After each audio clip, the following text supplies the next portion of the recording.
లక్ష్మి కండువా తీసుకురా. లక్ష్మి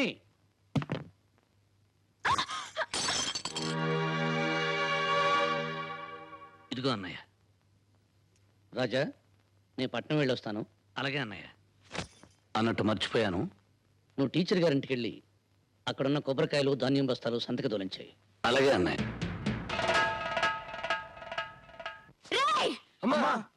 నా పర్ఫ్యూమ్ బాట్లేది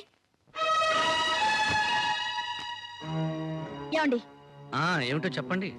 నేను ఎదురుగా వస్తున్నా చూడకుండా, కాఫీ కప్పు కింద పడ్డా పట్టించుకోకుండా, ఏదో కొంపలంటుకుపోయినట్టు పరిగెత్తుకుంటూ వెళ్ళి మీ అన్నయ్య గారు కండువా ఇచ్చొచ్చారే. అసలు ఆయనకి మీరు తమ్ముడా లేకపోతే పాలేరా? రెండూను. ఏ రెండూనా? చదువు లేని పల్లెటూరు పిల్ల కూడా తన భర్త కలెక్టర్ లాగా తలెత్తుకు తిరగాలని కోరుకుంటుంది. అలాంటిది పెద్ద ఇండస్ట్రియలిస్ట్ కూతుర్ని, పైగా చదువుకున్న దాన్ని, నా భర్త గురించి నేనెంత ఊహించుకుంటాను? చాలా ఊహించుకుని ఉంటావు. దానికి ఏమైంది ఇప్పుడు? ఏమైందా?